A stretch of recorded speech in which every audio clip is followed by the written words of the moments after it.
Assalamualaikum warahmatullahi wabarakatuh. Perkenalkan, nama saya Yuliani Zana Robot dari kelompok 8 kelas D.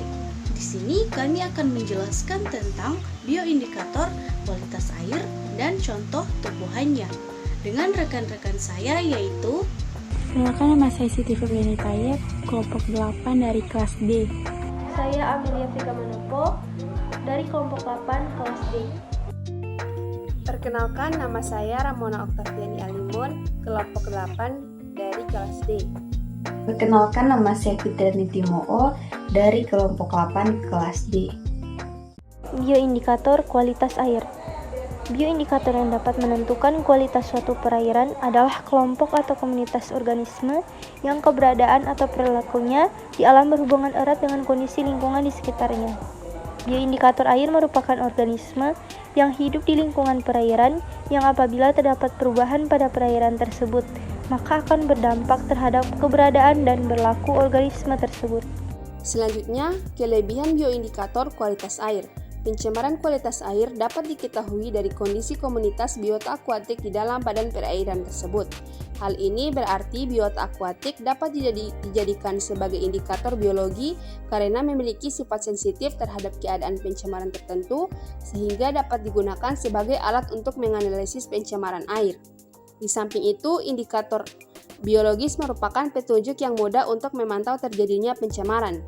Yang selanjutnya ada kekurangan bioindikator kualitas air. Pengukuran biologis akan bersifat kontinu, di mana makhluk hidup tersebut cenderung menghabiskan selama masa hidupnya pada perairan tersebut. Sehingga jika terjadi pencemaran parameter biologis, otomatis akan memberikan respon terhadap perubahan yang terjadi. Komponen fisika, kimia, dan juga biologi saling bergantung satu dengan yang lain dalam menyusun suatu perairan yang baik. Jadi, tumbuhan yang dapat dijadikan sebagai indikator terjadinya pencemaran air adalah tanaman hidrofit. Tumbuhan hidrofit memiliki peran besar dalam menjaga kualitas tanah di dalam air. Tumbuhan hidrofit mampu membuat tekanan air menjadi lebih rendah, sehingga dapat menangkap zat tercemar dalam air. Salah satu tumbuhan yang sering digunakan sebagai indikator pencemaran air adalah eceng gondok. Tumbuhan eceng gondok dapat hidup di perairan tercemar karena eceng gondok mempunyai kemampuan untuk menyerap logam berat dan residu pestisida. Jika semakin banyak jumlah eceng gondok pada suatu perairan, maka membuktikan bahwa semakin tinggi tingkat pencemaran yang terjadi. Selanjutnya, berikut adalah ciri-ciri tumbuhan hidrofit. Yang pertama, akarnya kecil dan ringan. Yang kedua, stomatanya terbuka dan memiliki jumlah yang banyak. Yang ketiga, memiliki kutikula yang tipis. Yang keempat, memiliki flat daun di permukaan tumbuhan yang berfungsi untuk mengapung. Yang terakhir, akar mampu mengambil oksigen di dalam air.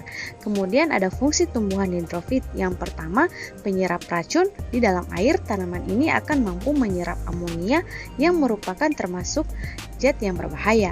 Yang kedua, tumbuhan hias di kolam. Tumbuhan hidrofit juga sering digunakan oleh sebagian besar orang untuk dijadikan tanaman hias agar kolam terlihat lebih asri dan hijau.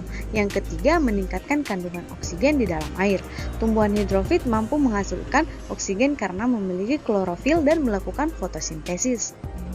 Eceng gondok adalah kelompok tanaman air mengapung atau floating plant, yaitu akar tanaman ini tidak tertanam dalam tanah, melainkan mengapung di permukaan air. Tanaman ini tidak memerlukan tanah sebagai media tanam. Cara menanamnya dengan meletakkan di atas permukaan air. Tanaman ini hidup dari menyerap udara dan unsur hara yang terkandung di dalam air.